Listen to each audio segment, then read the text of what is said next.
नवांकुर के डिजी लेसन्स में आप सभी का पुनः स्वागत है। आज हम कक्षा 3 के हिंदी विषय का पाठ 7 पढ़ेंगे। इसका नाम है रक्षाबंधन।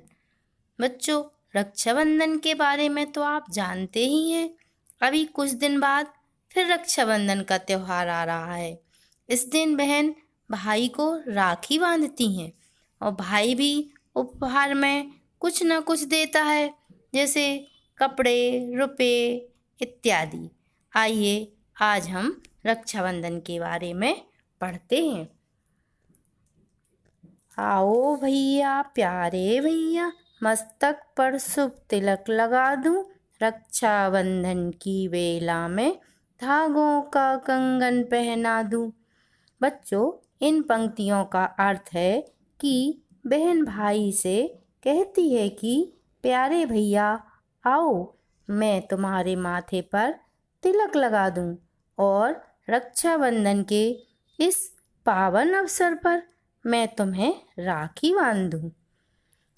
युग युग जियो फलो फूलो तुम, जीवन भर मेरे भाई, राखी के इस शुभ अवसर पर यही कामना मैं लाई।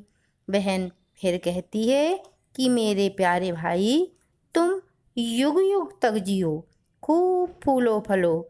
राखी के इस अवसर पर मैं तुम्हारे लिए यही कामना करती हूँ।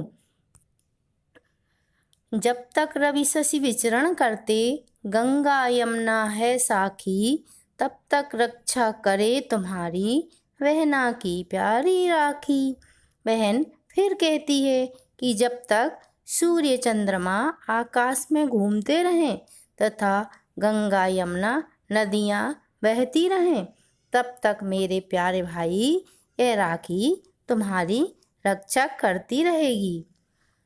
अब आगे। दिन बीते सुख चैन भरे, रातें बीते आनंद भरी, रेशम के कोमल धागों में बहना की प्रीति भरी। बहन फिर कहती है कि मेरे भाई, तुम्हारे दिन रात सुख चैन और आनंद से बीते। राखी के इन कोमल धागों में मेरा तुम्हारे लिए यही प्रेम भरा हुआ है। मेरी बहना प्यारी बहना, तुझे वचन मैं देता हूँ, जीवन भर अपनी बहना की रक्षा का प्रण लेता हूँ। अब इन पंक्तियों में भाई अपनी बहन से कहता है कि मेरी प्यारी बहना, मैं भी तुम्हें वचन देता हूँ कि मैं भी जीवन भर तुम्हारी रक्षा करूँगा।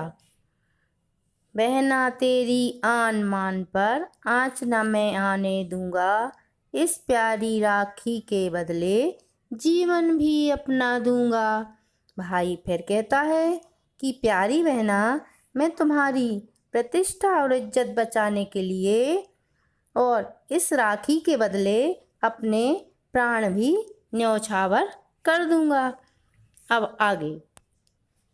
यहाँ कुछ प्रश्न लिखे हुए हैं, हम इन प्रश्नों के उत्तर समझते हैं। पहला प्रश्न है का रक्षाबंधन किसके प्रेम का त्यौहार है? ये आप जानते ही हैं, फिर भी चलिए हम बताते हैं। इसका उत्तर है रक्षाबंधन भाई बहन के प्रेम का त्यौहार है।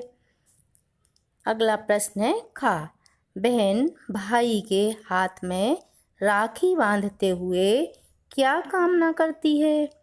इसका उत्तर है बहन भाई के हाथ में राखी बांधते हुए अपने भाई के सुखी जीवन की कामना करती है। गा है भाई बहन से राखी बंधवाकर क्या प्रतिज्ञा करता है? इसका उत्तर है भाई बहन से राखी बंधवाकर अपनी बहन की जीवन भर रक्षा करने की प्रतिज्ञा करता है। प्रश्न घा है रक्षाबंधन का त्यौहार कैसे मनाया जाता है? बच्चों, रक्षाबंधन का त्यौहार तो आपने देखा ही होगा। बहन भाई को तिलक लगाती है, रुमाल देती है, नारियल देती है, मिठाई खिलाती है और भाई भी बदले में कुछ ना कुछ उपहार देता है। परंतु हम इसका उत्तर इस तरह से भी लिख सकते हैं कि रक्षाबंधन का त्यौहार राखी के पवित्र धागों के साथ मनाया जाता है। अगला प्रश्न है, यहाँ कविता की पंक्तियाँ लिखी हुई हैं, ये ऊपर नीचे लिखी हुई हैं, इन्हें क्रम से लिखना है। जैसे यहाँ लिखा हुआ है, तुझे वचन में देता हूँ मेरी बहना प्यारी बहना, रक्षा का प्रण लेता हूँ जीवन भर अपनी बहना की। तो ये पंक्तियाँ ऊपर नीचे लिखी हुई हैं, यहाँ हम इन्हें क्रम से लिखेंगे। पहले लिखेंगे, मेरी बहना प्यारी बहना, तुझे वचन में देता हूँ जीवन भर अपनी बहना की, रक्षा का प्रण लेता हूँ। नीचे भी कुछ पंक्तियाँ दी हुई हैं, उन पंक्तियों के कुछ प्रश्न दिए हुए हैं, उन प्रश्नों के हमें उत्तर लिखना है। ये पंक्तियाँ हैं, जब तक रवि शशि विचरण करते, गंगा यमुना है साखी, तब तक रक्षा करे तुम्हारी बहना की प्यारी राखी। इन पंक्तियों में प्रश्न बनाए गए हैं। तो प्रश्न का है, ये पंक्तियाँ कौन कह रहा है? उत्तर लिखेंगे, ये पंक्तियाँ बहन कह रही है। खा है, ये पंक्तियाँ किससे कही जा रही हैं? इनका उत्तर लिखेंगे, ये पंक्तियाँ भाई से कही जा रही हैं। गा है, रवि शशि कहाँ विचरण करते हैं? बच्चों, इसका उत्तर आपको पता ही है कि रवि शशि आकाश में विचरण करते हैं। अब आगे देखिए बच्चों, यहाँ चित्र बने हुए हैं। चित्र तो एक ही है, परंतु उनके नाम अलग अलग हैं। जैसे यहाँ चित्र सूर्य का है, परंतु नाम कहीं रवि, कहीं सूर्य, कहीं भास्कर लिखा हुआ है। तो इसका मतलब यह भी होता है कि कोई भी अनेक नाम वाले शब्द, किसी एक के अनेक नाम हो सकते हैं। तो जब बहुत सारे नाम होते हैं किसी एक चीज़ या वस्तु के, तो उन्हें हम पर्यायवाची और समानार्थी शब्द भी कह सकते हैं। तो जैसे इस चित्र में सूर्य के 3 चित्र बने हुए हैं, पहले लिखा है रवि, दूसरे में सूर्य और तीसरे में भास्कर। इसी तरह से यहाँ चंद्रमा के भी 3 चित्र बने हुए हैं, पहले लिखा है चंद्रमा, दूसरे में शशि, तीसरे में रजनीश, मतलब चंद्रमा के 3 नाम दिए हुए हैं। यहाँ भी फूल बना हुआ है, लेकिन फूल के भी 3 नाम दिए हुए हैं। यहाँ लिखा है पहले फूल, फिर पुष्प, फिर कुसुम।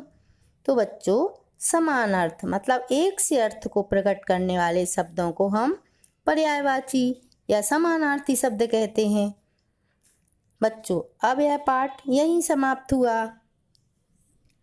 कुछ दिन बाद रक्षाबंधन का त्यौहार आने वाला है।